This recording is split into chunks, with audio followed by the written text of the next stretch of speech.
मैं मुख्य आचार्य आर के सोनवानी आप सभी को जय मसीह की आज की ऑनलाइन रविवारी आराधना परमेश्वर पिता, परमेश्वर पुत्र और पवित्र आत्मा के नाम से प्रारंभ करते हैं। आमीन और आमीन। आइए आज की रविवारी आराधना हम प्रारंभ करते हैं और प्रारंभ में हम एक छोटी प्रार्थना कर लेंगे कुमारी निधि यादव के द्वारा। आइए हम प्रार्थना करें। आकाश और पृथ्वी के कर्ता पिता परमेश्वर, एक बार फिर प्रभु यीशु मसीह के नाम में आपके चरणों में आते हैं। पिता, आपको धन्यवाद देते हैं कि आपने हम सबको संभाले रखा अब तक। पिता, प्रार्थना करते हैं पिता परमेश्वर आज की आराधना के लिए प्रभु जी कि परमेश्वर आज की आराधना का आरंभ परमेश्वर अच्छे से हो सके। आरंभ से लेके अंतिम हर एक चीज़ परमेश्वर जो भी चीज़ें होती है प्रभु जी, चाहे आपकी स्तुति महिमा हो, चाहे वचन हो, चाहे प्रभु हो, जो हर चीज़ प्रभु जी आपकी अगुवाई में अच्छे से हो नहीं पाया, ऐसी आपसे विनती प्रार्थना है पिता। हर एक बातों को, हर एक चीज़ों को आपके हाथ में सौंपते हुए प्रभु जी छोटी सी प्रार्थना विनती अपने जीवित धारण करता प्रभु यीशु मसीह के नाम से मांगते हैं। आमीन।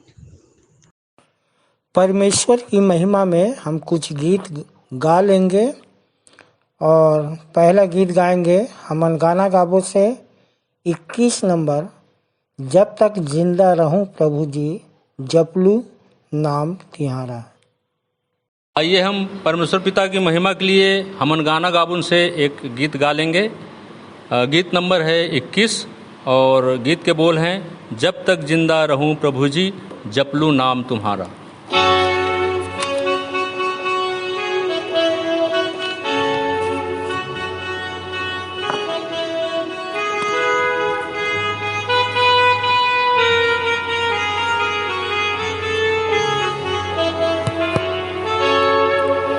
जब तक जिंदा रहूं प्रभु जी जपलू नाम तुम्हारा, तू ही जग का मालिक है, दुनिया का तारनहारा। जब तक जिंदा रहूं प्रभु जी जपलू नाम तुम्हारा, तू ही जग का मालिक है, दुनिया का तारनहारा।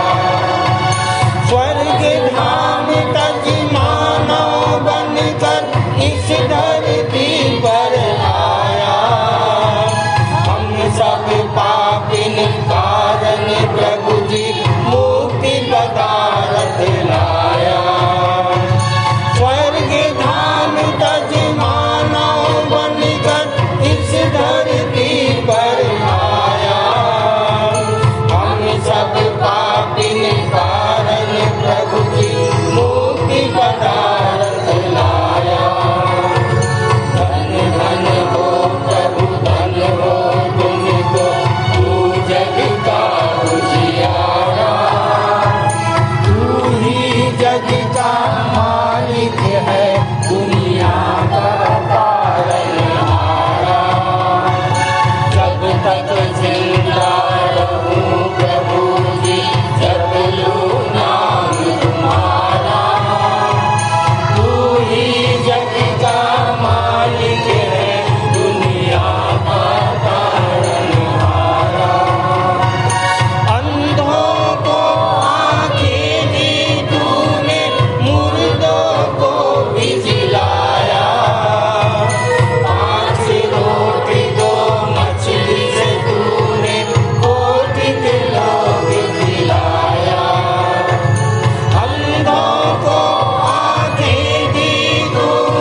दूसरा गीत गा लेंगे हमन गाना गाबो से ही 40 नंबर, चरण कमल हम आए प्रभु जी, हम पर कृपा दान करो। आइए हम प्रभु की स्तुति में गीत गा लेंगे हमन गाना गाबो से 40 नंबर, चरण कमल हम आए प्रभु जी, हम पर करुणा दान करो। चरण कमल हम आए प्रभु जी, हम पर करुणा दान करो। चरण कमल हम आए प्रभु जी, हम पर करुणा दान करो। चरण कमल हम आए प्रभु जी, हम पर करुणा दान करो। हंसे है माया जाल में स्वामी, हंसे है माया जाल में स्वामी, दुनिया के जंजाल में स्वामी, दुनिया के जंजाल में स्वामी। हंसे न हम पापों में प्रभु जी, पाप क्षमा वरदान करो। चरण कमल हम आए प्रभु जी, हम पर करुणा दान करो। स्वर्ग पृथ्वी के ओ निर्माता, स्वर्ग पृथ्वी के ओ निर्माता, मालिक हो करतार विधाता, मालिक हो करतार विधाता। वंदन हम करे हैं प्रभु जी, सुख शांति वरदान करो। चरण कमल हम आए प्रभु जी, हम पर करुणा दान करो। शरण आपकी आए हैं हम, शरण आपकी आए हैं हम। पापों से बस घबराए हैं, पापों से बस घबराए हैं। क्षमा दान हो पाप हमारे, दान करो। चरण कमल हम आए प्रभु जी, हम पर करुणा दान करो। चरण कमल हम आए प्रभु जी, हम पर करुणा दान करो। चरण कमल हम आए प्रभु जी, हम पर करुणा दान करो।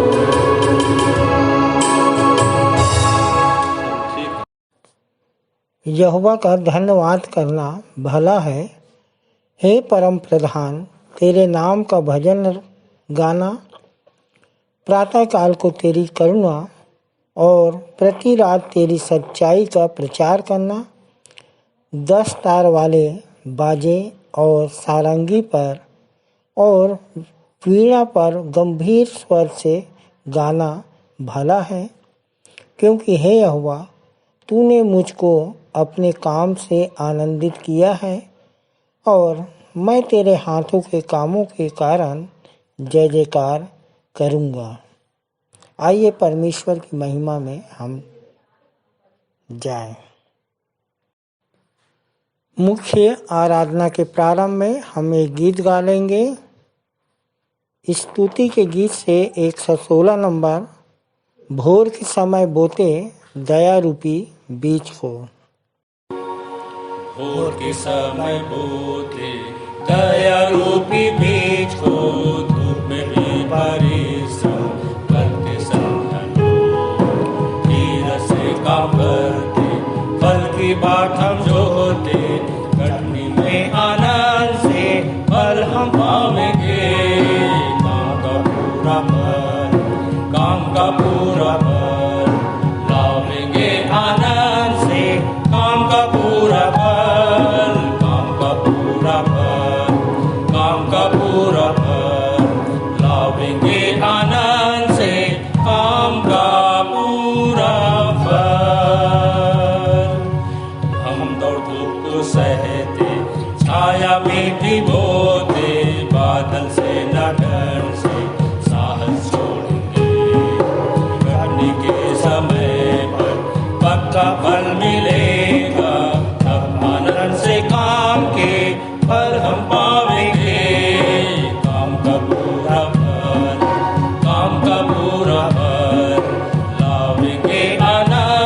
उत्तरवादी की रीति से हम पढ़ने के लिए निकाल लेंगे।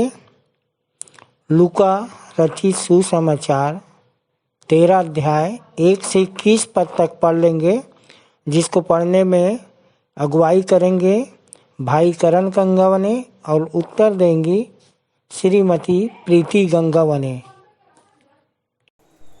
आप सभी को प्रभु यीशु मसीह के नाम में मेरा नमस्कार, जय मसीह की।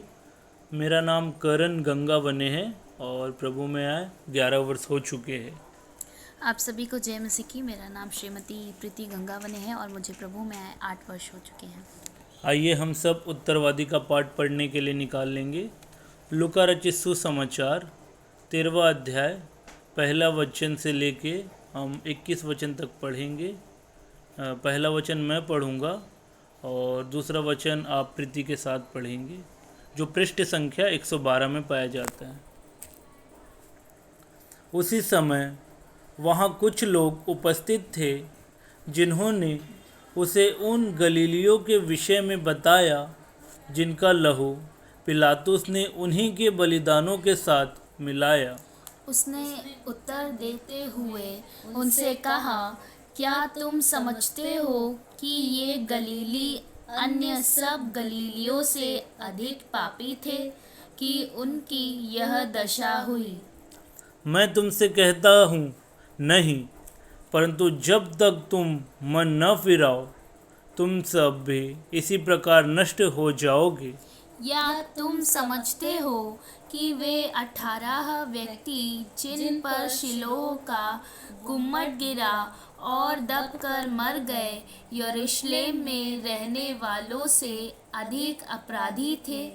मैं कहता हूँ नहीं, परंतु जब तक तुम मन न फिराओ तुम सब भी इसी प्रकार नष्ट हो जाओगे। फिर वह यह दृष्टांत कहने लगा, किसी मनुष्य ने डाक उद्यान में एक अंजीर का पेड़ भी लगा रखा था। वह इसमें फल ढूंढने आया, परंतु उसे कुछ ना मिला। तब उसने माली से कहा, देख, मैं 3 वर्षों से इस अंजीर के पेड़ में फल ढूंढता आया हूँ, परंतु कुछ नहीं पाता। इसे काट डाल, यह भूमि को व्यर्थ क्यों घेरे रहे? उसने उसको उत्तर दिया, स्वामी, इस वर्ष भी इसे रहने दे। मैं इसके चारों ओर खोद कर खाद डालूंगा। अगले वर्ष यदि यह फल दे तो ठीक है, अन्यथा इसे काट डालना। वह शब्द के दिन का आराधनालय में उपदेश दे रहा था। देखो, वहाँ एक स्त्री थी जिसको 18 वर्ष से एक दुष्ट आत्मा ने रोगग्रस्त कर रखा था। उसकी कमर मुड़कर दोहर गई थी और वह किसी प्रकार सीधी नहीं हो सकती थी। जब यीशु ने उसे देखा तो अपने पास बुलाकर उससे कहा, हे नारी, तू अपने रोग से मुक्त हो गई है। तब उसने उस पर हाथ रखा, वह तुरंत ही सीधी हो गई और परमेश्वर की महिमा करने लगी। तब आराधनालय का अधिकारी इस बात से क्रुद्ध होकर कि यीशु ने शब्द के दिन रोगी को चंगा किया, भीड़ से कहने लगा, 6 दिन है जिनमें काम करना चाहिए, अतः उन्हीं दिनों आकर चंगे हो, पर शब्द के दिन नहीं। पर प्रभु ने उत्तर दिया, हे पाखंडियों, क्या तुम में से प्रत्येक व्यक्ति शब्द के दिन अपने बैल या गधे को थान से खोलकर पानी पिलाने नहीं ले जाता? यह स्त्री तो अब्राहिम की बेटी है, जिसे शैतान ने 18 वर्षों की लंबी अवधि तक बांध रखा था। इसे इस बंधन से छुड़ाया जाना क्या शब्द के दिन आवश्यक नहीं? जब उसने यह कहा तो उसके सब विरोधी लज्जित हुए और सारी भीड़ महिमा के उन सब कामों से जो उसके द्वारा किए जाते थे आनंदित हुई। अतः उसने कहा, परमेश्वर का राज्य किसने समान है और मैं उसकी तुलना किससे करूं। वह राई के एक दाने के समान है जिसे एक मनुष्य ने अपने उद्यान में बोया। वह बढ़कर पेड़ बन गया और आकाश के पक्षियों ने उसकी डालियों पर बसेरा किया। फिर उसने कहा, मैं परमेश्वर के राज्य की तुलना किससे करूं। हम अंतिम वचन एक साथ पढ़ लेंगे। वह उस खमीर के समान है जिसे एक स्त्री ने लेकर 3 पसेरी आटे में मिला दिया और सारा आटा खमीर हो गया। परमेश्वर अपने वचन के पढ़े और सुने जाने पर हम सभी को आशीष दे। आप सभी को जय मसीह की। आइए हम विश्वास वचन बोलें। मैं सर्वशक्तिमान पिता पर स्वर्ग और पृथ्वी के सृजनहार परमेश्वर पर विश्वास रखता हूँ। मैं उसके एकलौते पुत्र हमारे प्रभु यीशु मसीह पर, जो पवित्र आत्मा के सामर्थ के द्वारा कुमारी मरियम से जन्मा, जिसने पोंतियुस पिलातुस के राज्य में दुख उठाया, जो क्रूस पर टांगा गया और मारा गया, जो गाड़ा गया और अदृश्य लोक में पहुंचा और तीसरे दिन मृतकों में से फिर जी उठा, जो स्वर्ग पर चला गया और सर्वशक्तिमान पिता परमेश्वर के दाहिने हाथ विराजमान है और जीवितों और मृतकों का न्याय करने फिर आने वाला है। विश्वास रखता हूँ मैं पवित्र आत्मा पर, पवित्र सार्व कलीसिया पर, संतों की संगति पर, देह के पुनरुत्थान पर, पापों की क्षमा पर और अनंत जीवन पर विश्वास रखता हूँ। आमीन। सामान्य सामाजिक एवं पारिवारिक कलीसियाई प्रार्थना में जाएंगे और प्रार्थना में अगुवाई सहायक सह आचार्य श्री रवि भोरे करेंगे। आप सबको प्रभु यीशु मसीह के मधुर और मीठे नाम में जय मसीह की। मेरा नाम सहायक सहआचार्य रवि भोरे है। आइए हम प्रार्थना में जाए। धन्यवाद धन्यवाद जीवित महान सामर्थी अनुग्रहकारी परमेश्वर पिता, हम आपका धन्यवाद करते हैं आज के पवित्र दिन के लिए जो आपने हम सभी भाई बहनों को एकत्रित किया, ताकि परमेश्वर पिता आज के विश्राम और पवित्र दिन में हम सब मिलकर आपकी महिमा स्तुति करने पाते हैं। हम आपका धन्यवाद करते हैं प्रभु जी।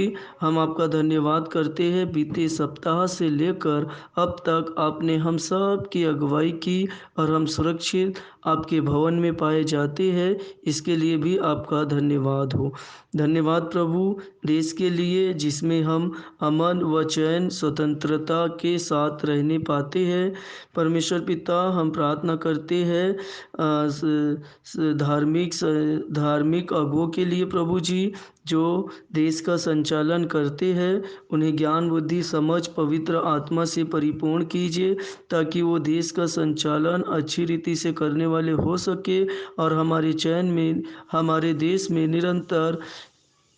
निरंतर सुकून और चैन होने पाए, ऐसी आपसे प्रार्थना है।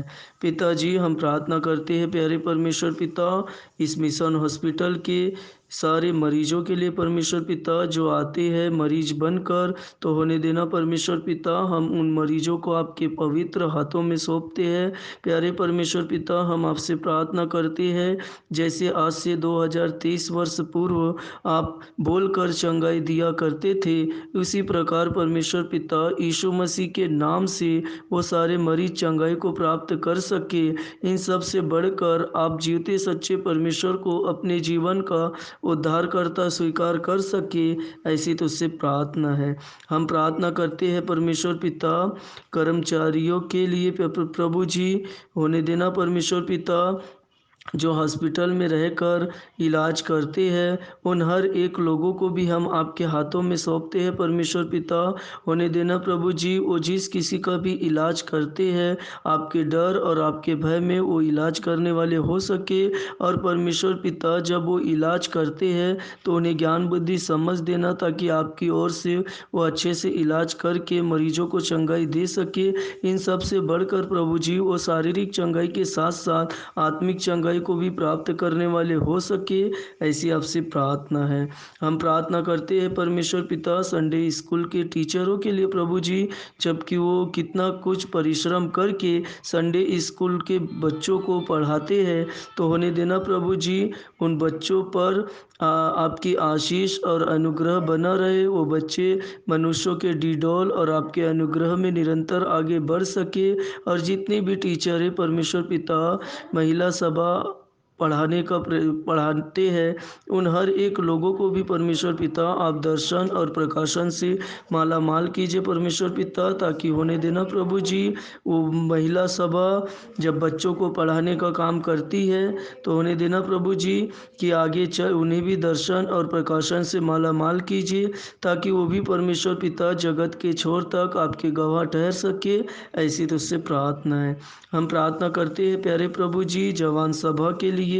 होने देना परमेश्वर पिता, विश्वासी मंदिर के हर एक जवान पर आपकी दृष्टि, आपका अनुग्रह, आपके प्रेम में वो बने रहे, ताकि परमेश्वर पिता वो जगत के छोर तक आपके गवाह ठहर सके और आपके कार्यों को अपने जीवन से निरंतर कर सके प्रभु जी, ऐसी तुझसे प्रार्थना है। हम प्रार्थना करते हैं परमेश्वर पिता हमारे मंदिर के सभी अगुओं के लिए प्रभु जी, जो दिन प्रतिदिन वचन को सिखाने का प्रयास करते हैं, तो होने देना परमेश्वर पिता मंदिर के प्रत्येक अगुओं को आपके सर्व सामर्थी और अनुग्रह भरे हाथों में सौंपते हैं। उन्हें भी आप दर्शन और प्रकाशन से माला माल कीजिए, ताकि वो परमेश्वर पिता हमें और भी अच्छी से अच्छी बातों को सिखलाने वाले हो सके, क्योंकि परमेश्वर पिता आपका वचन कहता है, जो वचन को सिखाने में निपुण है वे दुगने आदर के योग्य समझे जाए।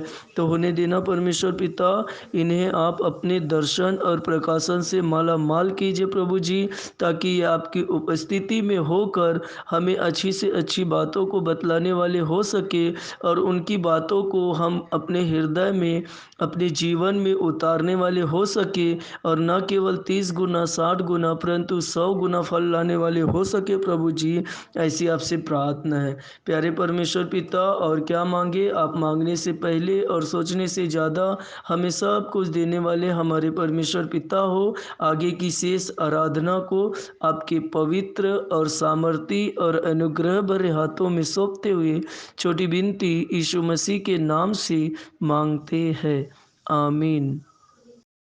ये समय है संदेश का, और हमारे लिए संदेश लेके आ रही हैं श्रीमती निशा छाबड़ा, जिनका विषय है बड़े बड़े प्रचारकों के पास बहुत ज्ञान रहता है। बड़े बड़े प्रचारकों के पास बहुत ज्ञान रहता है, पर ज्ञान अपने कार्यों के द्वारा सत्य ठहरता है। मत्ती 11:19 पर इनका संदेश आधारित है। सर्वप्रथम पिता पुत्र पवित्र आत्मा का धन्यवाद करती हूँ और आप सबों को जय मसीह की बोलती हूँ। जैसे कि मेरा नाम निशा छाबड़ा है, मैं पंजाबी समाज से आती हूँ। प्रभु यीशु मसीह ने मुझे 2016 में चुना और मुझे 7 वर्ष हो चुके हैं प्रभु के साथ। तो मेरे प्रियो, हमें काहे चुना गया है परमेश्वर? उनके स्वर्ग की राज्य के लिए कार्य करने के लिए और इस पृथ्वी पर रह के उसकी महिमा करने के लिए। मुझे आज बोलने के लिए विषय दिया गया है मत्ती रचित सुसमाचार 11:19 पद में, कि बड़े बड़े प्रचारकों के पास बहुत ज्ञान रहता है, पर ज्ञान अपने कार्यों के द्वारा सत्य ठहरता है। मेरे प्रियो, हम एक गीत सुनते हैं, तूने अपनी जान देकर आसमानी राह दिखाई है। तो हमें सत्य मार्ग जीवन किसने दिखाया? हमें स्वर्ग का रास्ता किसने दिखाया? हमारे प्रभु यीशु मसीह ने। तो मेरे प्रियो, इस वचन के अनुसार जो हमें दिया गया है कि बोलने के लिए, कि बड़े बड़े प्रचारकों के पास बहुत ज्ञान रहता है, पर ज्ञान अपने कार्यों के द्वारा सत्य ठहरता है। उस समय भी फरीसियों के पास बहुत ज्ञान था, लेकिन कार्य नहीं थे। और परमेश्वर का वचन कहता है कि वो अपने आँखों से देखे, लेकिन उन्होंने नहीं माना। और उन्होंने यीशु मसीह को स्वीकार भी नहीं किया। आज भी लोगों के पास ज्ञान का भंडार है और कार्य किसी किसी के पास है, लेकिन जो यीशु मसीह का कार्य करता है और बड़े पैमाने में कार्य हो रहा है, लोगों को वो कार्य हजम नहीं होता उस लोगों की तरह, उस समय लोगों की तरह। और आज वचन हमें यही बताता है कि उसके 16 पद में, 11 के 16 में, मैं इस समय के लोगों की उपमा किससे दूं? वे उन बालकों के समान है जो बाजारों में बैठे हुए एक दूसरे से पुकार कर कहते हैं कि हमने तुम्हारे लिए बांसुरी बजाई और तुम ना नाचे, हमने विलाप किया और तुमने छाती नहीं पीटी। मेरे प्रियो, सचमुच उस समय भी परमेश्वर अपने वचन के द्वारा लोगों को बताते गया, लेकिन फरीसी लोग नहीं माने। और आज भी कुछ ऐसे लोग हैं परमेश्वर के वचन को स्वीकार नहीं करते और कार्य को देखते हुए भी अनदेखा करते हैं, मसीह में आने के बाद भी प्रेम नहीं रखते। आज मैं इस गवाही के साथ इस गवाही को आप लोगों के सम्मुख रखती हूँ। कुछ दिनों की बात है, 2 पंडित हमारे शॉप में पहुँचे और उन्होंने हाफ पैंट मांगा, लेकिन उनकी मनसा कुछ और थी। हम पति पत्नी दोनों दुकान पे थे और उन्होंने हाफ पैंट मांगा, हमने दिखाया और उन दोनों का इरादा कुछ और था। हम दोनों के मुख को देख के उन्होंने भविष्यवाणी करना शुरू की, हम लोगों के दोनों के बारे में बताने लगे। तो चेहरा देख के तो सब कुछ बता देते हैं, लेकिन उनकी जब बात ख़त्म हुई तो मैंने कहा, आपने जो कुछ कहा वो सत्य है, पर जो मैं आपको बताने जा रही हूँ उससे बड़ा भी सच, पवित्र पवित्र मेरा प्रभु मेरे जीवन में आ गया है। मैंने जीवन की बाधा और छुटकारा मुझे मिल गया है। और मैंने उन्हें परमेश्वर का सुसमाचार सुनाया। तो उसने कहा कि तुम लोगों क्या पढ़ते हो, क्या सुनते हो, मैं नहीं जानता, क्योंकि क्रिश्चियन लोग भी हमारे पास आते हैं और हमारी बातों को मानते, हमसे पूजा कराते हैं। मैंने कहा, पंडित जी अभी हमें पूजा कराने की ज़रूरत नहीं है, क्योंकि हमें स्वयं परमेश्वर मिल चुका है और वो हमारे अंदर रहता है। हमें खुद बदलने की ज़रूरत है, ना कि हमें धूप बत्ती दिखाने की ज़रूरत है। वो पंडित उठ के चले गया और हमने उसी को प्रभु यीशु मसीह का सुसमाचार सुनाया। अगर हम नहीं परमेश्वर का ज्ञान को, परमेश्वर के वचन को नहीं जानते तो हव्वा की तरह उस दिन भगाए गए रहते और उनकी बातों में फंस गए रहते। तो मेरे प्रियो, आज लोग, क्रिश्चियन लोग क्रिसमस मनाते हैं, गुड फ्राइडे मनाते हैं, परंतु उनका अर्थ बहुत कम लोग जानते हैं कि हमें कैसे जीवन जीना है। परमेश्वर का वचन जैसे बताया कि मैं इस समय के लोगों की उपमा किससे दूं, तो परमेश्वर उस समय भी लोगों को समझाते थे, लेकिन जीवन में, किसी के भी जीवन में प्रतिक्रिया नहीं होती थी। और आज भी सुसमाचार सुन के कि मन को फिराओ, पाप से तौबा करो, मसीह क्यों बुलाया है इसे समझो, आज भी लोगों के जीवन में प्रतिक्रिया नहीं हो रही है। और जिसके जीवन में हो रही है, परमेश्वर का मैं धन्यवाद देती हूँ, प्रभु की स्तुति हो, प्रभु का धन्यवाद हो कि उन लोगों के जीवन में परमेश्वर कार्य कर रहा है। जो सुख में धन्यवाद देता है उससे दुख में पछताना नहीं पड़ता, और जो सुख में धन्यवाद नहीं देता वो अपने दुखों में बहुत पछताता है कि उसे पीड़ा क्यों हो रही है, क्योंकि उन्हें परमेश्वर का ज्ञान नहीं है। एक दूसरे पर दोष लगाते हैं, तो दोष ना लगाओ, क्योंकि यूहन्ना के विषय में भी लिखा है 18 पद में, क्योंकि यूहन्ना ना खाता आया ना पीता आया, और वे कहते हैं उसमें दुष्ट आत्मा है। तो यूहन्ना के जीवन में भी लोग उसे लांछन लगाए उसमें कि दुष्ट आत्मा है, और प्रभु यीशु मसीह के जीवन में भी लोग लांछन लगाए कि मनुष्य का पुत्र खाता पीता आया, और वे कहते हैं देखो पेटू और पियक्कड़, मनुष्य मसूल लेने वाला और पापियों का मित्र है, पर ज्ञान अपने कामों के से सच्चा ठहराया गया है। जैसा कि मुझे ये लाइन मिली है बोलने के लिए। तो प्रभु यीशु मसीह का कार्य उस समय भी हो रहा था और आज भी प्रभु यीशु मसीह का कार्य बड़े पैमाने से हो रहा है विश्वासी मंदिर में। जैसे जे अस्ताल भैया ने अपना जीवन प्रभु को देकर और उस कार्य को प्रभु की आज्ञा के अनुसार उस कार्य को कर रहे हैं, और आज बड़े पैमाने में अंधे देख रहे हैं, लंगड़े चल रहे हैं और गूंगे बोल रहे हैं। मेरे प्रियो, 1 कुरिन्थी 13 का 1 पद में हम देखते हैं कि यदि मैं मनुष्य और स्वर्गदूतों की बोली बोलूं और प्रेम न रखूं, तो मैं ठनठनाता हुआ पीतल और झंझनाती हुई झांझ हूँ। हम मसीह में आ जाते हैं, संगति करते हैं, परंतु मसीह जैसा आचरण नहीं, चलते नहीं, प्रेम नहीं रखते, तो मसीह का वचन हमारे जीवन में कैसे कार्य करेगा, और वो कार्य कैसे बड़े पैमाने में दिखेगा। और जो कार्य बड़े पैमाने में दिख रहा है विश्वासी मंदिर में, लोग उसे हजम नहीं कर पा रहे हैं। मेरे प्रियो, आज का वचन जो हमें बोलने के लिए दिया गया है, तो उस वचन को पहले हम अपने जीवन में उतारें, तभी हम दूसरों को बताएं। और ये सारे वचन, पहले मैंने मसीह में आई तो कुछ नहीं जानती थी, लेकिन एक एक वचन मेरे जीवन में उतरते गया, और मैं उड़ाऊ पुत्र की तरह जो अपने सब कुछ जान के भी सुअर की खल्ली खा रही थी, लेकिन मेरे परमेश्वर ने मुझे वापस बुला लिया। तो मेरे प्रियो, मैं आपसे कहूँगी कि यहूदा की तरह बेईमानी ना करें और ये उड़ाऊ पुत्र की तरह अपने घर को वापस आ जाएं। कुछ चंद लाइनें और आप लोगों के सम्मुख रख के संदेश को यही विराम देना चाहूँगी। एक स्त्री थी जो मंदिर आती थी और वो संदेश की तरफ उसका ध्यान नहीं लगता था, लोगों की तरफ शैतान उसका ध्यान खींच लेता था। तो वो स्त्री लोगों की तरफ देखती थी और भुनभुनाती थी और पास्टर जी से कहती थी, आपकी कलीसिया में तो लोग बुड़बुड़ाते रहते हैं, बात करते रहते हैं, वचन पे ध्यान नहीं रहता। पास्टर जी से कही कि मैं अब तुम्हारे मंदिर नहीं आऊँगी। लेकिन पास्टर जी ने कहा, बहन मत आना, लेकिन मेरा एक कहना मानेगी जाते जाते? तो उसने कहा हाँ। तो पास्टर जी ने कहा कि एक गिलास पानी भर के ले आ, और वो पानी एक बूंद भी नहीं गिरना चाहिए जब तक संदेश चालू है। इस मंदिर के चारों ओर घूम और ये पानी छलकना नहीं चाहिए, और संदेश खत्म होने के बाद तू मेरे पास आना। तो वो स्त्री बोली, ये कौन सी बड़ी बात है, ठीक है मैं ऐसा करती हूँ। और वो स्त्री गिलास भरा पानी लेकर घूमने लगी। संदेश जब खत्म हुआ पास्टर जी के पास आई और पास्टर जी ने कहा, गुड, पानी एक बूंद भी नहीं गिरा। स्त्री मुस्कुराई और पास्टर जी को धन्यवाद दिया कि थैंक यू बोला। तो पास्टर जी ने कहा, आज तुझे कोई दिखा नहीं संदेश के समय कि कोई बात कर रहा है या कोई भुनभुना रहा है? उस स्त्री ने कहा, नहीं, मेरा ध्यान तो खाली पानी की तरफ था। तो पास्टर जी ने कहा, बस यही ध्यान तुझे रोज़ लगाना है और परमेश्वर के वचन पे मन लगाना है। तो सचमुच हम लोगों के पर ध्यान देते हैं और हमारा जीवन खराब हो जाता है। परमेश्वर के वचन पे हम ध्यान लगाएं और अपने जीवन को साफ सुथरा बनाएं। उस स्त्री ने जैसे अपनी गलती मानी, वही गलती हम भी अपनी मान के परमेश्वर के साथ संगति में बने रहें। जैसा कि प्रकाशित वाक्य 2:7 कहता है, जिसके कान है वह सुन ले कि आत्मा कलीसिया से क्या कहता है। जो जय पाए मैं उसे उस जीवन के पेड़ में से जो परमेश्वर के स्वर्ग लोक में है फल खाने को दूंगा। तो कौन सा फल परमेश्वर हमें देना चाह रहा है? कौन सा 100 गुना हमारे जीवन में फल आने के लिए परमेश्वर कह रहा है? वचन के फल से भरते जाओ और जैसे खुद भरे हो, जैसे खुद संभले हो, जैसे खुद सुधरे हो, लोगों को वचन को सुना के लोगों के जीवन जो बोझ से दबे हुए हैं उसे विश्राम दिलाइए और परमेश्वर के पास खींच के लोगों को लेके आइए। आग की भट्टी से बचाइए, पाप से मुक्ति दिलाइए।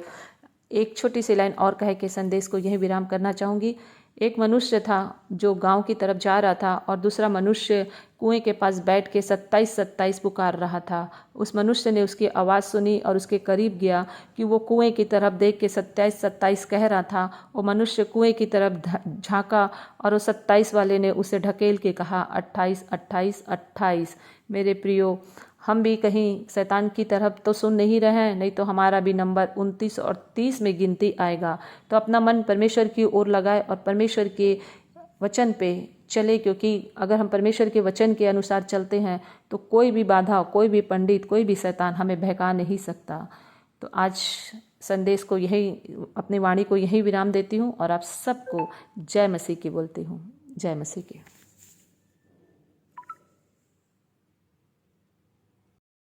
सुंदर संदेश के लिए बहन निशा छाबड़ा और उनके पूरे परिवार को प्रभु आशीष दे।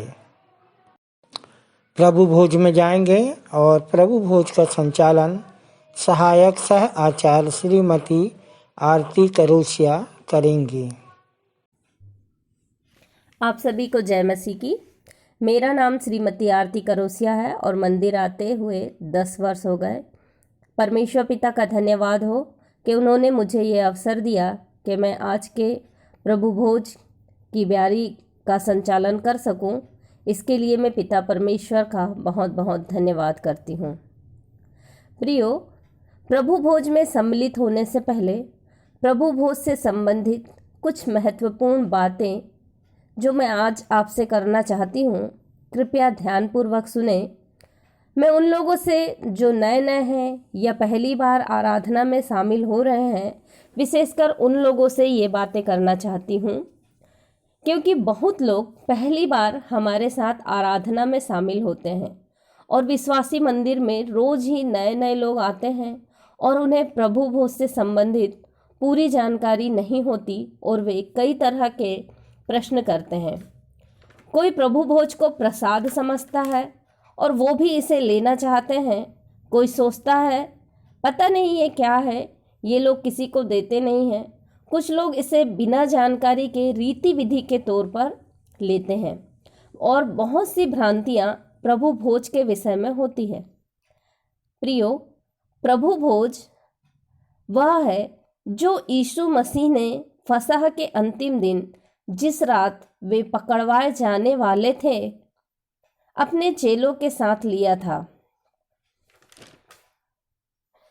प्रभु भोज के विषय में हम मत्ती 26, लूका 22, मरकुस 14 और पहला कुरिन्थियों 11 में पढ़ सकते हैं। अब हम देखेंगे कि प्रभु भोज क्या है। पहला कुरिन्थियों 11 और उसके 23 से 26 पद को जब हम पढ़ते हैं, उसमें लिखा है, जिस रात वह पकड़वाया गया, रोटी ली और धन्यवाद करके उसे तोड़ी और कहा, ये मेरी देह है जो तुम्हारे लिए है, मेरे स्मरण के लिए यही किया करो। इसी रीति से उसने ब्यारी के पीछे कटोरा भी लिया और कहा, यह कटोरा मेरे लहू में नई वाचा है, जब कभी पियो तो मेरे स्मरण के लिए यही किया करो। क्योंकि जब कभी तुम यह रोटी खाते और इस कटोरे में से पीते हो तो प्रभु की मृत्यु को जब तक वह न आए प्रचार करते हो। प्रियो, पुराने नियम में लोग पापों की क्षमा के लिए एक मेमने का बलिदान चढ़ाया करते थे ताकि उनके पाप क्षमा हो सके। परंतु लोगों के पाप इतने बढ़ गए कि किसी भी पशु के लहू से वे साफ नहीं हो पा रहे थे, और इसलिए मानव जाति को बचाने के लिए परमेश्वर ने अपने इकलौते पुत्र को इस संसार में भेज दिया कि सारी मानव जाति के पापों के लिए वो एक ही बार बलिदान हो जाए। यूहन्ना 3:16 के अनुसार, जिसमें लिखा है कि परमेश्वर ने जगत से ऐसा प्रेम किया कि अपना इकलौता पुत्र दे दिया ताकि जो कोई उस पर विश्वास करे वह नाश ना हो परंतु अनंत जीवन पाए। और उस पर विश्वास करने के द्वारा कि प्रभु यीशु मेरे पापों की खातिर क्रूस पर बलिदान हो गया और मेरे पाप क्षमा हुए, अब मुझे किसी और बलिदान की आवश्यकता नहीं है, बच जाएगा। प्रियो, जब कोई बलिदान चढ़ाया जाता था तो उस बलि किए गए मेमने के मांस और लहू को खाया जाता था। अब प्रभु यीशु मसीह हमारे लिए बलिदान हो गए और इसी कारण उन्होंने हमारे लिए ये मेज तैयार की। जब वे अपने चेलों के साथ भोजन करने बैठे तो जैसे लिखा है कि उन्होंने रोटी ली और धन्यवाद करके तोड़ी और कहा, ये मेरी देह है जो तुम्हारे लिए है।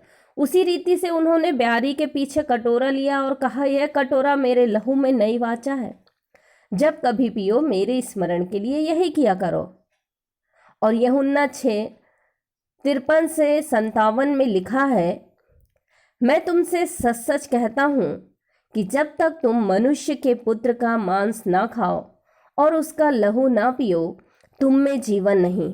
जो मेरा मांस खाता और लहू पीता है, अनंत जीवन उसी का है, और मैं उसे अंतिम दिन फिर जिला उठाऊंगा। क्योंकि मेरा मांस वास्तव में खाने की वस्तु है और मेरा लहू वास्तव में पीने की वस्तु है।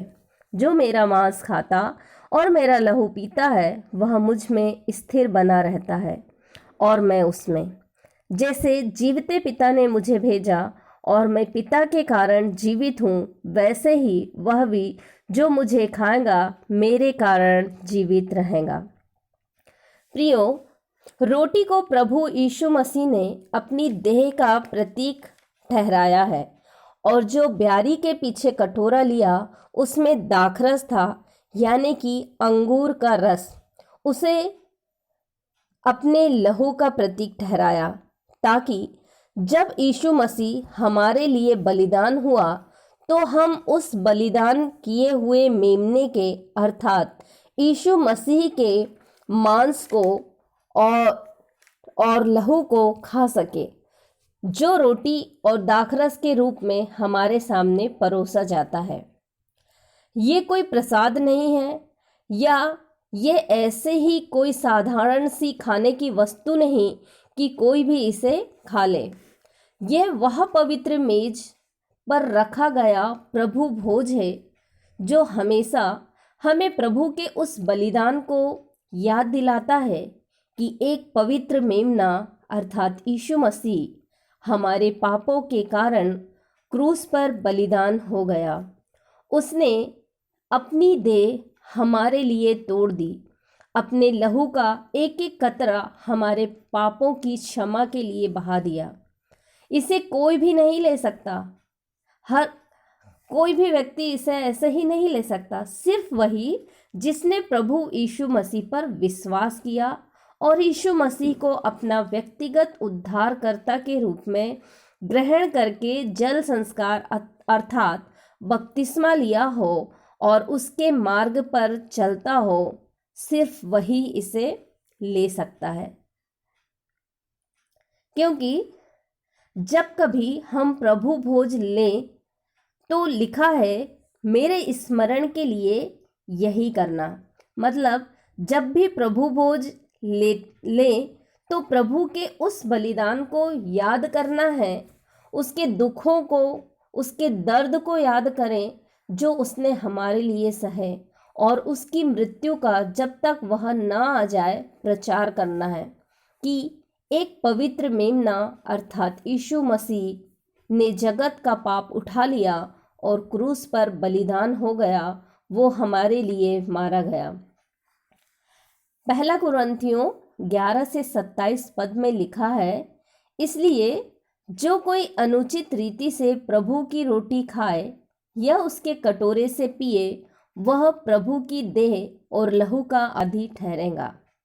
और 28 पद में लिखा है, मनुष्य अपने आप को जांच ले और इसी रीति से इस रोटी में से खाए और इस कटोरे में से पिए। और 29 पद में लिखा है, क्योंकि जो खाते पीते समय प्रभु की देह को ना पहचाने वह इस खाने और पीने से अपने ऊपर दंड लाता है। फिर लिखा है, इसी कारण तुम में से बहुत से निर्बल और रोगी हैं और बहुत से सो भी गए। इसीलिए कोई भी इसे रीति विधि समझकर या बिना जाने ना ले, क्योंकि लिखा है कि खाते और पीते समय प्रभु की देह को ना पहचाने वह अपने ऊपर दंड लाता है। जब इसे ले तो उसकी देह को पहचानना है, यीशु मसीह को पहचानना है, उसे जानना है, उसके बलिदान को स्मरण करना है और उसकी मृत्यु का प्रचार करना है। तो जो भी इस पवित्र प्रभु भोज में शामिल होना चाहते हैं वो जल संस्कार अर्थात बपतिस्मा लेने के द्वारा प्रभु भोज में सम्मिलित हो सकते हैं। आप सभी को जय मसीह की।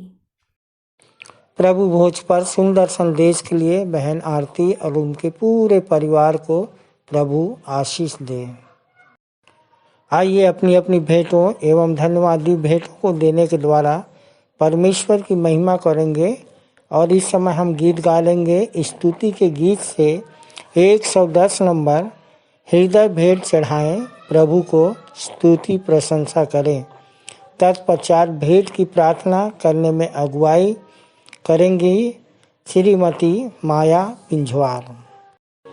आइए प्रभु की महिमा के लिए गीत गाएंगे। स्तुति के गीत क्रमांक 110। गीत के बोल हैं, हृदय भेंट चढ़ाएं प्रभु को स्तुति प्रशंसा करें हम सब जन मिलकर।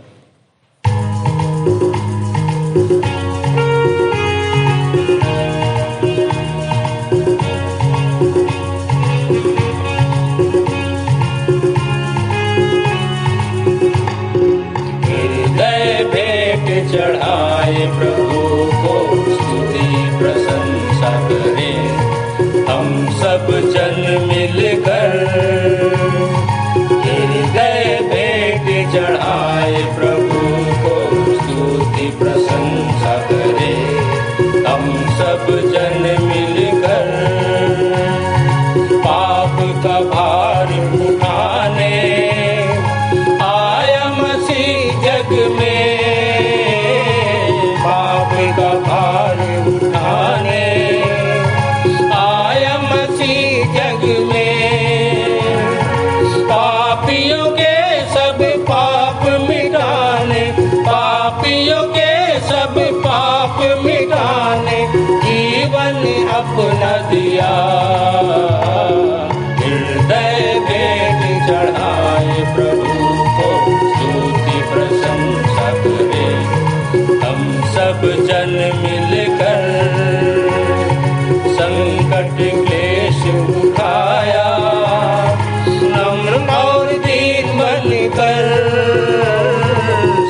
संकट क्लेश उठाया, नम्र और दीन बनकर द्वार उद्धार का खोला प्रभु ने, द्वार उद्धार का खोला प्रभु ने, खुद बलिदान होकर हृदय भेंट चढ़ाए प्रभु को स्तुति प्रशंसा करें।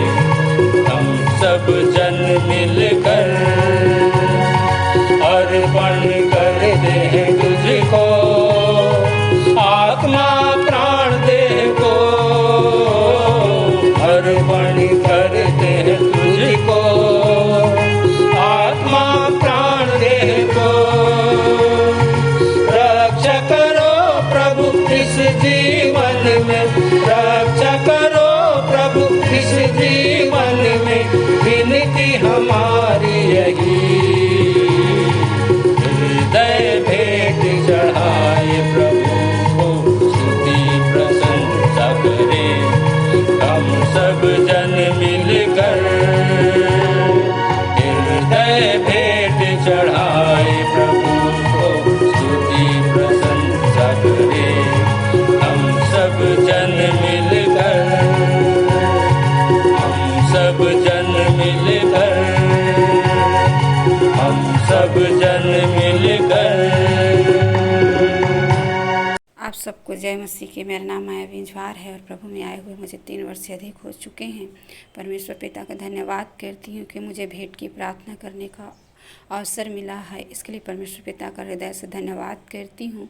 आइए प्रार्थना में जाएं, आंखों को बंद करें, सिरों को झुकाएं, हाथों को जोड़ें और ध्यान उस महान पिता परमेश्वर की ओर लगाएं।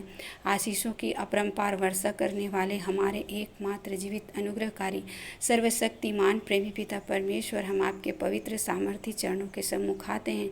हृदय से धन्यवाद करते पिता के जीवन के स्तर तक आपने संभाला। धन्यवाद करते प्रभु हमारे जीवन के हर एक उत्तम आशीषों के लिए पिता जो आपने हमें दिया है प्रभु जी, इसके लिए हृदय से धन्यवाद करते हैं। उन्हीं आशीषों में से छोटा सा अंश प्यारे पिता आपके पवित्र वेदी के सम्मुख लाए हैं प्रभु। कृपया से दयापूर्वक ग्रहण कीजिएगा, ऐसी आपसे विनती और प्रार्थना करते हैं प्रभु। प्यारे पिता, जिन भाई बहनों ने प्रभु अपना धन्यवादित मन प्रकट किया है प्रभु, चाहे वो शादी की सालगिरह हो प्रभु जी, चाहे वो दशवांश के रूप में हो पिता, चाहे प्यारे प्रभु जी वो जन्मदिन का अवसर हो प्रभु, उन सबको कृपया दयापूर्वक ग्रहण कीजिएगा पिता और प्रभु उन्हें आशीषित कीजिएगा, ऐसे विनती और प्रार्थना करते हैं प्रभु जी। जिन हाथों में यह भेंटें जाती हैं प्रभु, उन्हें भी आशीषित कीजिएगा पिता और इन भेंटों के माध्यम से बहुत तेरे आत्माएं बचाई जा सके प्रभु, ऐसी विनती और आपसे प्रार्थना करते हैं पिता। प्यारे प्रभु जी, हमें मौद्रिक मानसिकता से बचाइएगा पिता, परंतु निर्बलता में सामर्थ्य की सिद्धि को दीजिएगा प्रभु, ऐसी विनती और आपसे प्रार्थना करते हैं। इन सबसे बढ़कर प्यारे प्रभु जी, हम अपने आप को जीवित, पवित्र और आपको भावता हुआ बलिदान करके चढ़ाने वाले हो सके प्रभु, ऐसी विनती और आपसे प्रार्थना करते हैं। धन्यवाद करते हैं प्रेमी पिता कि आपने हमारी प्रार्थना को सुनी है। आगे की आराधना को आपके सर्व सामर्थी हाथों में देते हुए धन्यवाद और विश्वास के साथ इस विनती को हमारे एकमात्र जीवित उद्धारकर्ता प्रभु यीशु मसीह के नाम से मांग लेते हैं, आमीन। आप सबको जय मसीह की।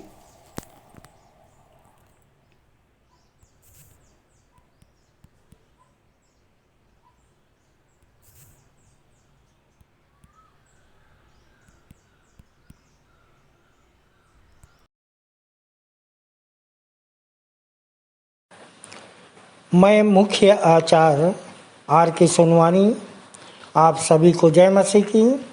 आप लोगों को सूचना से अवगत करा दूं, हमारी रविवारी आराधना ऑनलाइन और ऑफलाइन दोनों चलती है। समय का विशेष ध्यान दें, प्रातः 10 बजे से दोपहर 12:30 बजे तक। जिनको आराधना में जिम्मेदारी दी जाती है उनको ऑनलाइन और ऑफलाइन दोनों में बोलना है। ऑनलाइन के लिए अपना ऑडियो बनाकर शुक्रवार शाम तक अवश्य ही मुझको भेज देवे। विशेष सूचना, प्रायः यह देखा जा रहा है कि ऑनलाइन आराधना में जो प्रार्थना उत्तरवादी पाठ है, जो संदेश है कि रिकॉर्डिंग शुक्रवार शाम तक नहीं भेजी जाती, जिससे शनिवार रात भर सेटिंग करने में लग जाता है। अतः अब संचालक मंडल द्वारा निर्णय लिया गया है कि जिसकी रिकॉर्डिंग शुक्रवार शाम तक नहीं पहुंचेगी, उसे आने वाले समय में अवसर नहीं दिया जाएगा। तदनुसार इस आदेश का कड़ाई से पालन किया जाएगा। आदेशानुसार संचालक मंडल, विश्वासी मंदिर, बिलासपुर। 26/3/2023 की रविवारी आराधना के लिए आप लोगों को सूचित कर दूं, जिसका संचालन आचार्य श्री SD यादव जी करेंगे। प्रारंभिक प्रार्थना कुमारी किरण सोनवानी के द्वारा। उत्तरवादी पाठ यूहन्ना रचित सुसमाचार, जिसका 17 अध्याय 1 से 19 पद तक पढ़ लेंगे और पढ़ने में अगुवाई करेंगे रिकेश सोनवानी और उत्तर देंगी श्रीमती फूल सोनवानी। सामान्य सामाजिक एवं पारिवारिक कलीसियाई प्रार्थना में अगुवाई करेंगे सहायक सह आचार्य श्री रामेश्वर सिंह राठौर।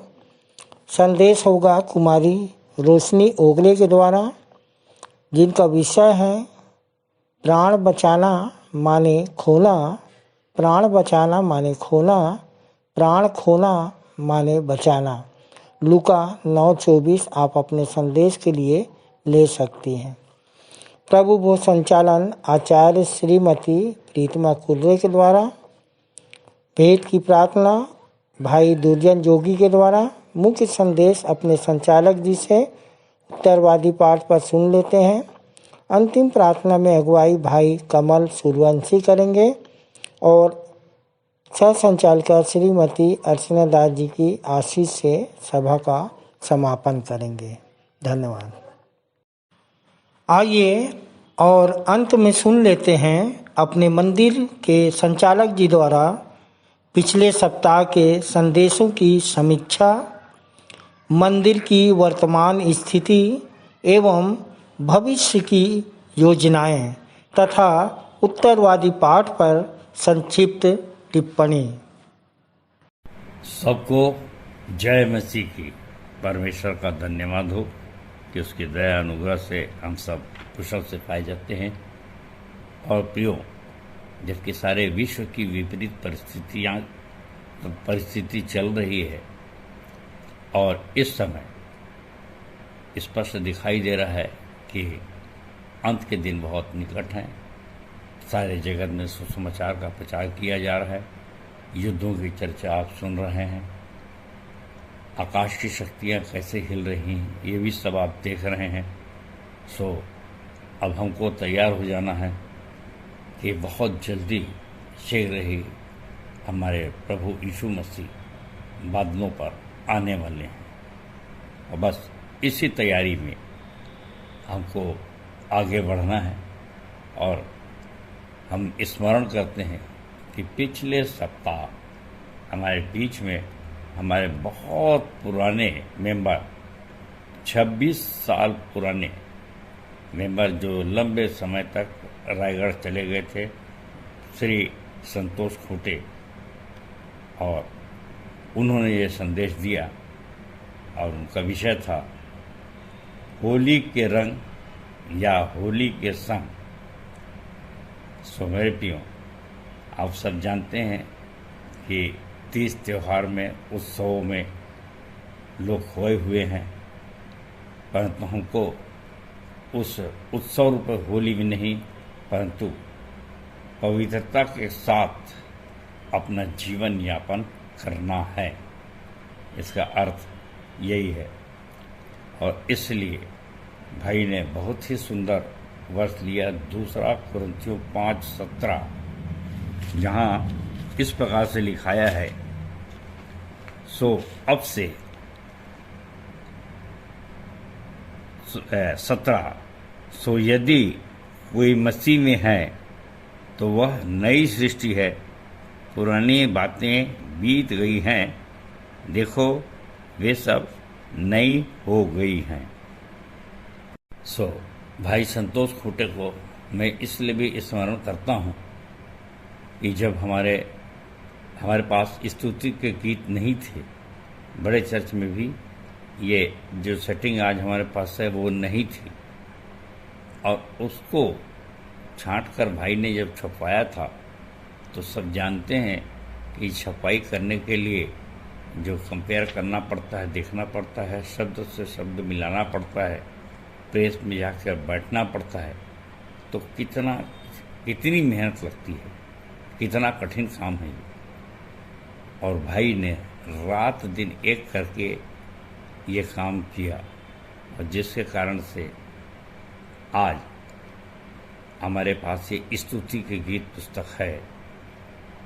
और भाई ने ये जो मैं बता रहा हूँ ये कितने साल पुरानी बात है, 26 साल पहले भाई ने मेहनत किया था। परमेश्वर भाई को बहुतायत की आशीष दे।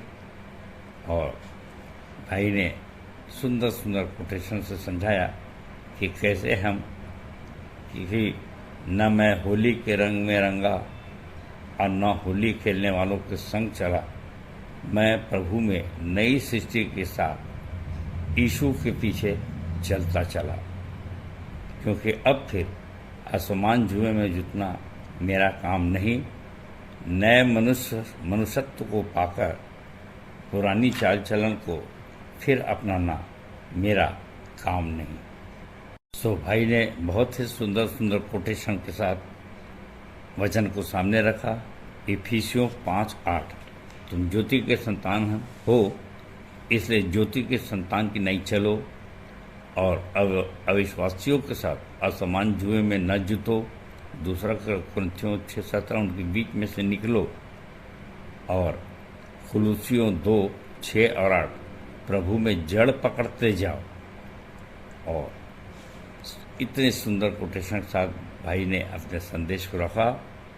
मैं भाई की कुछ एक और विशेषता बताना चाहता हूँ कि भाई पहली बार हमारे बीच में ये नई पुलपिट में बोल रहे हैं, और ऑनलाइन में भी ये पहली बार संदेश दे रहे हैं। परमेश्वर भाई को उनके सुंदर संदेश के लिए बहुतायत की आशीष दे। धन्यवाद।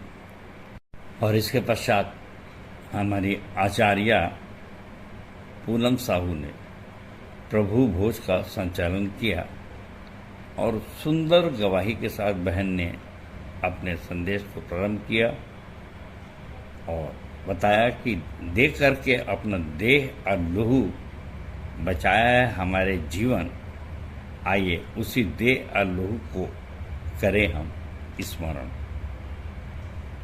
अपनी मृत्यु की पूर्व संध्या पर यीशु ने प्रभु भोज की स्थापना की, और उस समय यीशु के 12 चेले उसके साथ थे।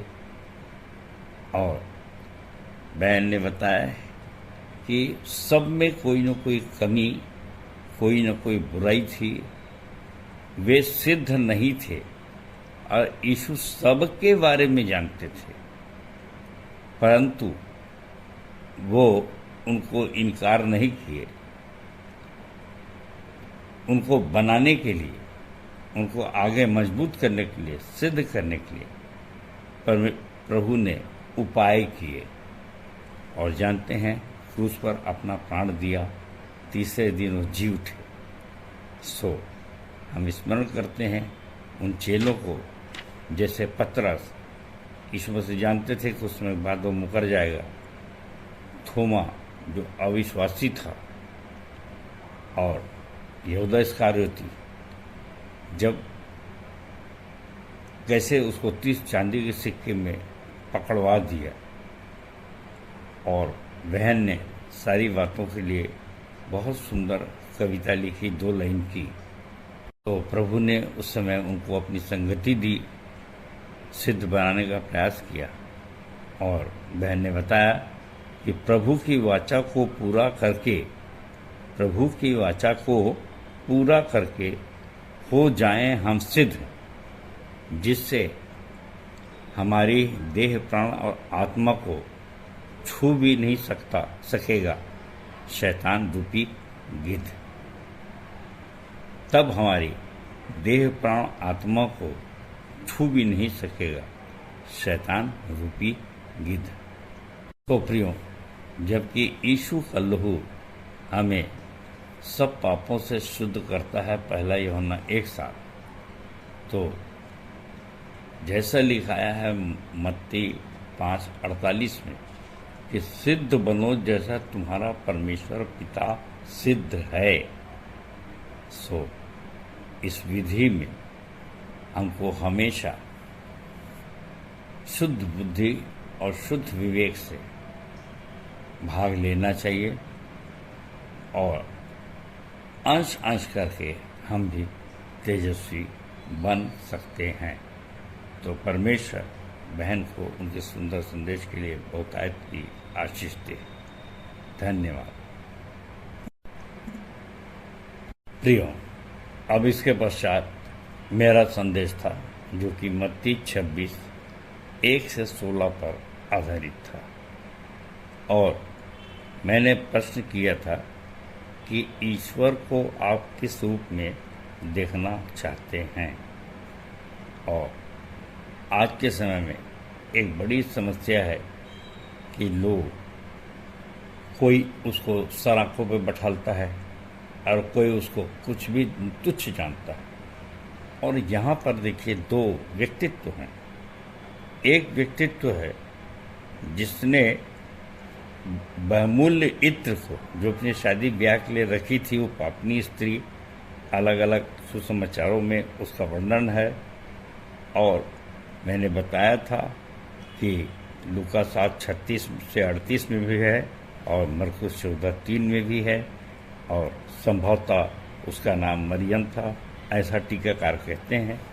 परंतु उसने अपने बहुमूल्य इत्र को यीशु के सिर पर उंडेल दिया और 300 दिनार में वो बेचा जा सकता था। और टिप्पणी करने वालों ने कहा कि क्यों इस प्रकार से वेस्ट किया गया, बर्बाद किया गया। इससे बहुत से कंगालों को भोजन कराया जा सकता था, उनकी गरीबी हटाई जा सकती, रचनात्मक कार्य किए जा सकते थे। परंतु हम लोग ने चर्चा किया और एक बड़ा अच्छा सा शब्द मिला, वो ये था कि उसने वेस्ट नहीं किया, बर्बाद नहीं किया, इन्वेस्ट किया। हम बैंकों में भी पैसे रखते हैं, इन्वेस्ट करते हैं, धंधे में भी, ताकि हमको ज़्यादा से ज़्यादा लाभ मिल सके। और ये एक ऐसी विश्वसनीय थी, किस रूप में उसने यीशु मसीह को उद्धारकर्ता ईश्वर मान लिया। फिर तर्क देने वालों ने क्या कहा था कि इतना धन तो कंगालों को दिया जा सकता है, और यीशु मसीह ने कहा कि कंगाल तुम्हारे साथ सदा रहेंगे। क्यों? क्योंकि इस संसार के लोग बहुत धनी होने के बावजूद भी और पैसा और धन चाहिए, वो संतुष्ट नहीं होते। और वचन कहता है जो धन से प्रीति रखता है धन से संतुष्ट नहीं होगा।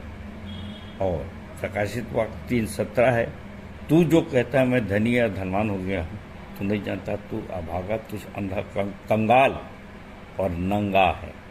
और इसका प्रमाण यहूदा इस्करियोती के रूप में यहाँ पर है कि एक दूसरा जो कदम कदम पे साथ चल रहा है, जिसको कोषाध्यक्ष था, जिसको थैली रखाई जाती थी चंदे की, वो 30 चांदी के सिक्के में उसको उसका सौदा कर गया। तो आज भी संसार में इस विचारधारा के, ऐसी विचारधारा के दो व्यक्तित्व दिखाई देते हैं और हमको फैसला करना है कि हम किस व्यक्तित्व, कैसा व्यक्तित्व हम रखते हैं, किस व्यक्तित्व को फॉलो करें। और जैसा है कि वो ईश्वर अगर हमारे अंदर है, चल फिर रहा है, तो उसी के गुणों को देखकर ही बहुत सी आत्मा प्रभु में आएगी। और जब ये संदेश मैं ऑनलाइन दे रहा था तो बहन अल्पना ने बहुत सुंदर 2 लाइन की कविता यहाँ पर बताया, जो इस प्रकार है। जब मरियम उंडेल रही थी इत्र को, जब मरियम उंडेल रही थी इत्र को, तब यहूदा इस्करियोती बेच रहा था अपने मित्र को। तब यहूदा इस्करियोती बेच रहा था अपने मित्र को। तो प्रियो, प्रभु करे कि मैं और आप कभी अपने मित्र को बेचने वाले न बने। तो परमेश्वर अपने इस छोटे संग्रहण के लिए मैं आशीष दे। और अब आज का उत्तरवादी पाठ, और आज का उत्तरवादी पाठ है लूका 13 1 से 21। आज का उत्तरवादी पाठ लूका 13 1 से 21 पर। और इसके पहले कि इस पर अपन मनन करें, मैं स्मरण करता हूँ कि अभी अभी मत्ती 26 का अपन ने अध्ययन किया 1 से 16 पर, और वहाँ पर हमने देखा कि 2 प्रकार के व्यक्तित्व होते हैं। और यदि हमको निर्बलता में सामर्थ्य सिद्धि प्राप्त करना है तो उसी मरियम की तरह विश्वास लाना पड़ेगा, जिसने बहुमूल्य इत्र को यीशु पर उंडेल दिया। परंतु हम, आज का संसार इस माइंड का है, मनी माइंडेड, जबकि नए नियम में पौलुस ने बहुत सुंदर बताया, मेरी सामर्थ निर्बलता में सिद्ध होती है। 2 कुरिन्थियों 12 और 9। और इसलिए कुछ शुरू की आयतें मैं पढ़ रहा हूँ। लूका 13। उस समय कुछ लोग आ पहुँचे और उससे उन गलीलियों की चर्चा करने लगे जिनका लहू पिलातुस ने उन्हीं के बलिदानों के साथ मिलाया था। यह सुन उसने उनसे उत्तर में कहा, क्या तुम समझते हो कि ये गलीली सब गलीलियों से पापी थे कि उन पर ऐसी विपत्ति पड़ी? मैं तुमसे कहता हूँ कि नहीं, परंतु यदि तुम मन ना फिराओगे तो तुम सब भी इसी रीति से नाश होगे। या क्या तुम समझते हो कि वे 18 जिन जिन पर शिलोह का गुम्मट गिरा वे दब कर मर गए, यरूशलेम के और सब रहने वालों से अधिक अपराधी थे? मैं तुमसे कहता हूँ कि नहीं, परंतु यदि तुम मन न फिराओगे तो तुम भी इसी रीति से नाश होगी। प्रियो, जिस संदर्भ में यीशु मसीह कह रहे हैं वो है, पहला तो प्रेरितों के काम 16:26 और दूसरा यशाया 8:6 और नहमिया 3:15। और यहाँ पर इन विचारधाराओं से हमको मन फिराने की आवश्यकता है, अन्यथा हम भी नाश हो जाएंगे। मेरे और आपके लिए भी ये चेतावनी है और वार्निंग है। फिर मन फिरा के हम करें क्या? मेरे प्रियो, लंबी चौड़ी बातें न बोल करके मैं ये कहना चाहता हूँ कि आज हमारे सामने महान आदेश है। जाओ, सब जाति के लोगों को चेला बनाओ। जो जो आज्ञा मैंने तुम्हें सिखाई है उन्हें मानना सिखाओ। स्वर्ग और पृथ्वी का सारा अधिकार मुझे दिया गया है। ये सारी बातें जो हैं आज हमारे लिए बहुत आवश्यक है। और हर बार संदेश दिया जाता है हमको प्रेम करना है, पड़ोसी से प्रेम करना है। जिसने पड़ोसी से प्रेम किया उसने व्यवस्था पूरी किया। लेकिन ये जो जिनके पास कमी है और जिनके पास अधिक है, दोनों की स्थिति ये है कि हम मुद्रा से, पैसे से मनी माइंडेड बन करके परमेश्वर की सेवा नहीं कर सकते। आवश्यक है कि जो कुछ हमारे पास है, जैसे पिछले दिनों मैंने बताया था कि यीशु ने 5 रोटी और 2 मछली से 5000 लोगों को खिलाया, परंतु क्या आज यीशु खिलाना बंद कर दिए हैं? हम उसको दृष्टांत के रूप में, कहानी के रूप में देखें, या ये कहें कि आज भी वो 5 रोटी 2 मछली से करोड़ों अरबों लोगों को खिला रहा है मेरे और आपके माध्यम से। ये हमको सुनिश्चित करना है और इसके लिए मैंने जब परमेश्वर से शक्ति मांगी तो उसने मुझको वचन की रोटी दिया और 5 रोटी, 5 गुरुमंत्र के वचन जो रोटी है वो प्राप्त हुए। और आप समझ सकते हैं कि आज कितने लोग उस वचन की रोटी से तृप्त हो रहे हैं।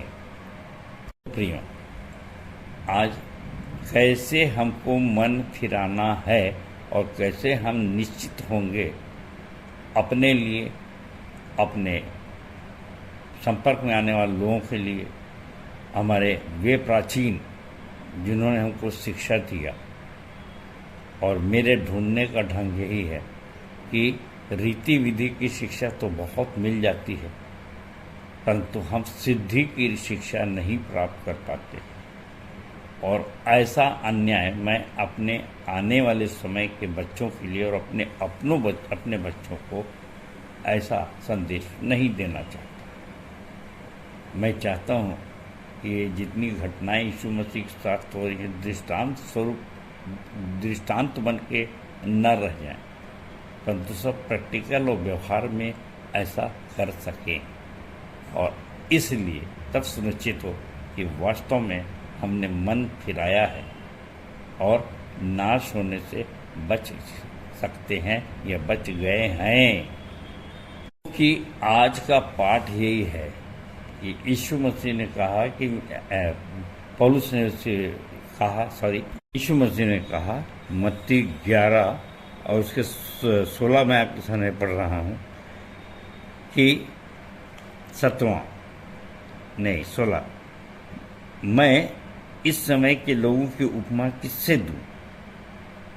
वे उन बालकों के समान हैं जो बाजारों में बैठे हुए एक दूसरे से पुकार कर कहते हैं कि हमने तुम्हारे लिए बंसी बजाई और तुम न नाचे और न विलाप किया, और तुमने हमने विलाप किया और तुमने छाती नहीं पीटी।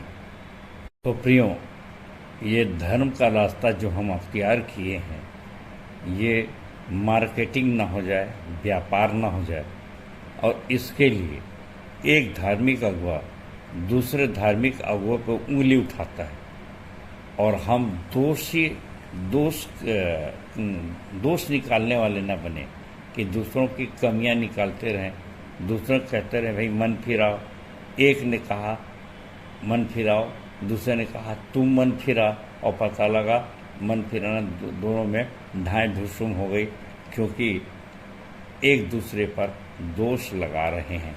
और ऐसा यीशु मसीह के ज़माने में था, और इसीलिए उसने कहा कि आज के लोगों की मैं उपमा किनसे दूं कि एक दूसरे पर बाजारों में बैठे हुए वे आरोप लगा रहे हैं, पुकार कर कहते हैं, ऐसा नहीं कि शांति से धीरे धीरे कह।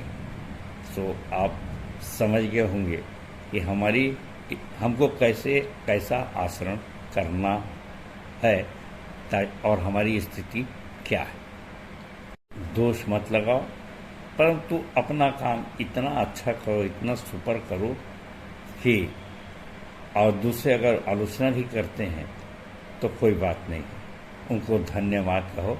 और एक शब्द मैंने कहा है आप ठीक कहते हैं साहब। सुप्रियो, आज के पाठ में लूका 13 में अगर 6 से 9 देखा जाए तो यीशु मसीह दृष्टांत के द्वारा भी अपनी इसी बात को समझाना चाह रहे हैं कि अगर तुम मन नहीं फिराओगे तो काट डाले जाओगे।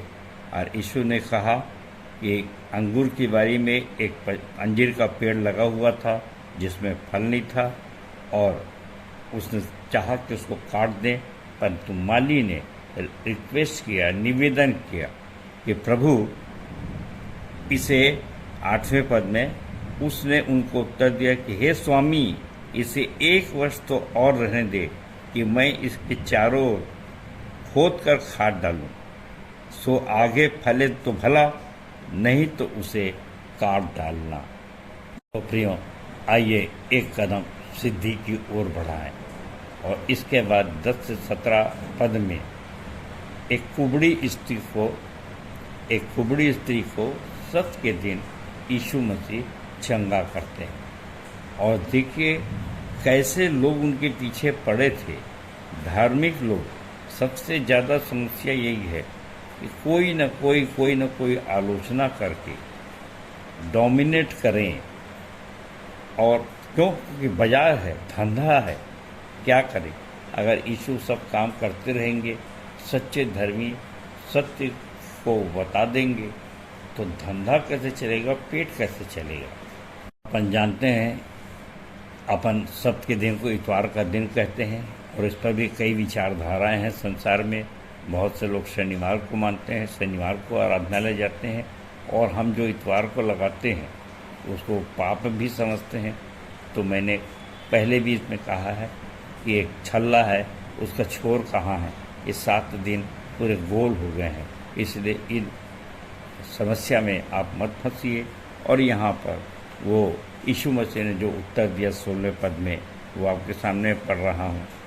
और क्या उचित न था कि यह स्त्री जो इब्राहिम की बेटी है, जिसे शैतान ने 18 वर्ष से बांध रखा था, सप्त के दिन इस बंधन से छुड़ाई जाती। सो प्रियो, आज के संदेश के आखिरी भाग में 18 से 21वें पद में अगर देखा जाए तो यीशु मसीह ने कहा, परमेश्वर के राज किसके समान है और मैं उसकी उपमा किससे दूं। और यहाँ पर पहले अपन ने देखा था कि आज के लोगों की उपमा मैं किससे दूं, मत्ती 11:16 अपन ने देखा। परंतु यहाँ पर वो बता रहा है कि परमेश्वर के राज की उपमा 18 और 21 पद में 2 किस्म के उपमा उसने दिया है कि एक मनुष्य ने एक राई के दाने को अपने यहाँ बोया और वो पेड़ हो गया। यह राई के एक दाने के समान है जिसे किसी मनुष्य ने लेकर अपनी बारी में बोया और वह बढ़कर पेड़ हो गया और आकाश के पक्षी उस पर, उनकी डालियों पर बसेरा करने लगे। सो प्रियो, आज हमारी स्थिति वैसी है कि हम बहुत छोटे छोटे राई के दाने के बराबर। और यीशु मसीह ने कहा कि यदि तू राई के दाने, तुम्हारा विश्वास राई के दाने के बराबर भी, और इस पहाड़ से कहो टल जा, तो निश्चित रूप से वो टल जाएगा। सो प्रियो, हमको भी इस तरह से राई के दाने के समान ही विश्वास करना है। और उसके पश्चात एक दूसरी बात, इस स्वर्ग राज खमीर के समान है। दूसरी उपमा दे रहा है, उसने कहा परमेश्वर के राज की उपमा मैं किसे दूं, यह खमीर के समान है जिसको किसी स्त्री ने लेकर 3 पसेरी आटे में मिलाया और होते होते सब आटा खमीर हो गया। सो हमारा विश्वास भी ऐसा ही हो। और अगर ऐसा विश्वास हमारा होगा और ऐसा अगर हम मन फिराते हैं और ऐसे कार्य करते हैं, तो निश्चित रूप से जो राई के दाने में बताने चिड़िया आकर बसेरा करेगी, तो आज बहुत से लोग विश्वासी मंदिर आकर के बसेरा कर रहे हैं, आत्मिक शांति को प्राप्त कर रहे हैं। और नाश होने से बच रहे हैं और उद्धार को प्राप्त कर रहे हैं। सो हम सब यदि ऐसा प्रेम कर रहे हैं, पड़ोसी से प्रेम कर रहे हैं, बहुत सी लोगों को प्रभु में ला रहे हैं, सब जाति के लोगों को चेला बना रहे हैं, तो कभी भी भ्रमित मत होइए। क्योंकि जो जैसे यीशु मसीह ने कुबड़ी को ठीक किया, स्त्री को, तो कितना गुस्सा हो गए। और लिखा है 14वें पद में कि इसलिए कि यीशु ने सबके दिन उससे अच्छा किया। आराधनालय का सरदार ऋषि आकर लोगों से कहने लगा, 6 दिन हैं जिनमें काम करना चाहिए, सो उन्हीं दिनों में आकर वे चंगे हों, परंतु सबके दिन में नहीं। यानी एक जलन की भावना होती है। सो आप किसी से भी आप विचलित होने की आवश्यकता नहीं है और परमेश्वर आपको बहुतायत की आशीष देगा और इस लोक में बहुतायत का जीवन और परलोक में अनंत जीवन को प्राप्त करें। सो परमेश्वर आपको बहुतायत की आशीष दे। सबको जय मसीह की, जय मसीह की और जय मसीह की। धन्यवाद। उत्तरवादी पाठ पर सुंदर सारगर्भित एवं व्यवहारिक टिप्पणी के लिए अपने संचालक जी का बहुत बहुत धन्यवाद करते हैं। तालियां। हम अपनी आराधना के अंतिम भाग में हैं। अंतिम गीत गाएंगे। स्तुति के गीत से 101 नंबर, यीशु कहता तू साफ उजाला दे। अंतिम प्रार्थना में अगुवाई करेंगी कुमारी संजना भोरे। प्रभु की प्रार्थना और संचालक जी की आशीष से सभा का समापन करेंगे।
खुद कोड़े खाकर हमें चंगा करने वाले, सारी दुनिया को बनाने वाले, अब्राहम, इसहाक और याकूब के परमेश्वर, हम जीवतों के परमेश्वर, प्रभु जी हमसे ऐसा प्रेम करने वाले कि हमारे खातिर अपने इकलौते पुत्र को बलिदान करने वाले परमेश्वर पिता, प्रभु जी एक बार फिर से पिता बड़े ही आनंदित और धन्यवादी मन के साथ प्रभु जी आपके चरणों के समीप में आते पिता और आपको धन्यवाद धन्यवाद और धन्यवाद देते प्रभु जी परमेश्वर पिता कि आपने हम सभी को प्रभु जी जीवित रखा, सुरक्षित रखा और ये सौभाग्य दिया प्रभु जी परमेश्वर पिता कि आज की इस आराधना में प्रभु जी हम सभी सम्मिलित होने पाए प्रभु जी पिता परमेश्वर।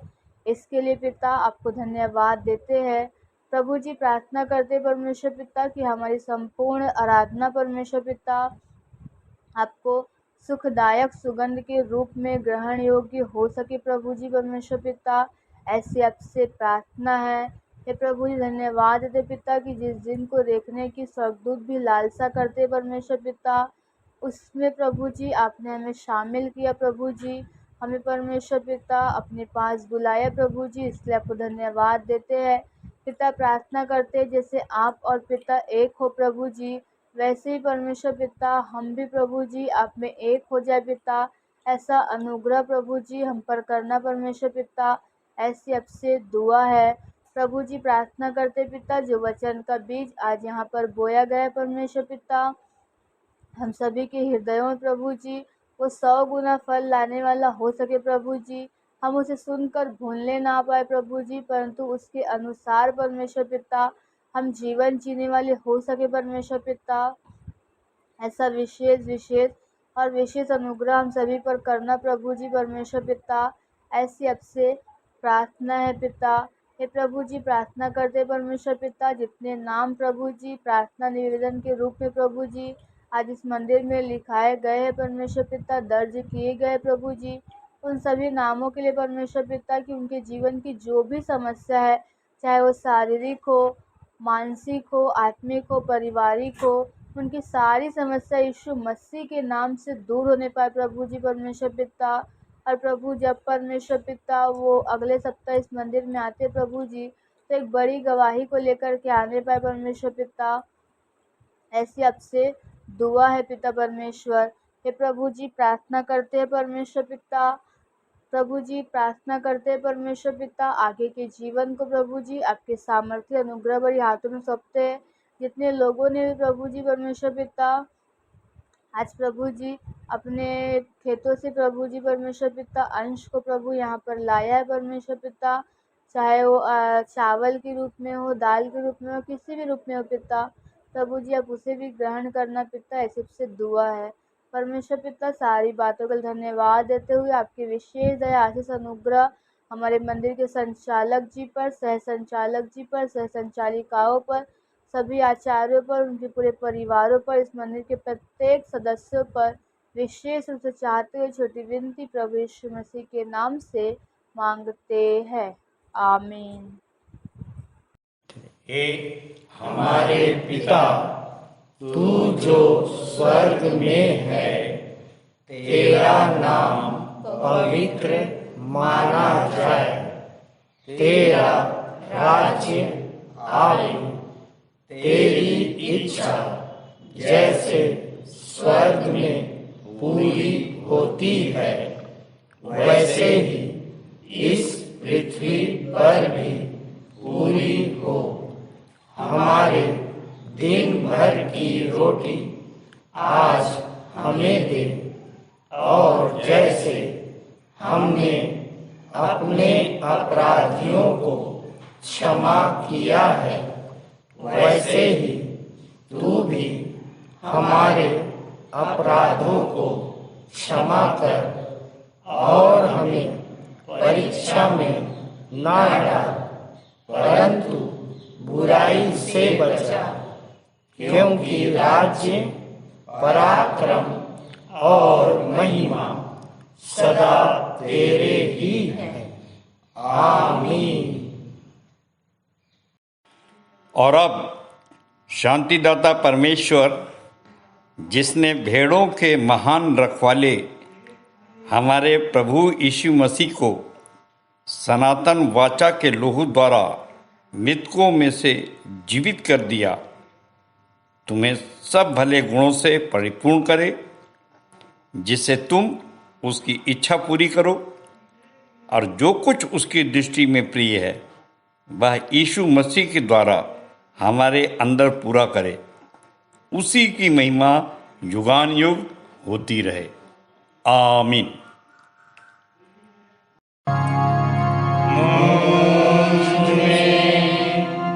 यीशु की शोभा दिखाई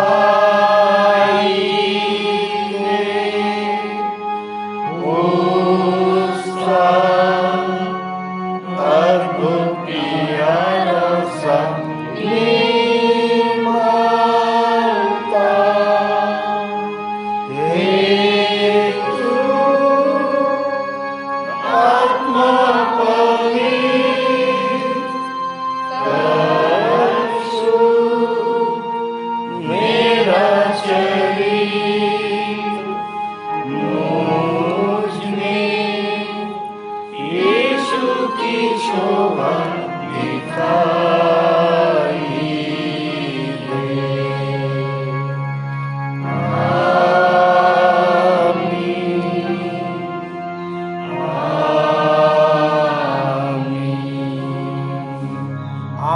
सबको जय मसीह की। जय मसीह की।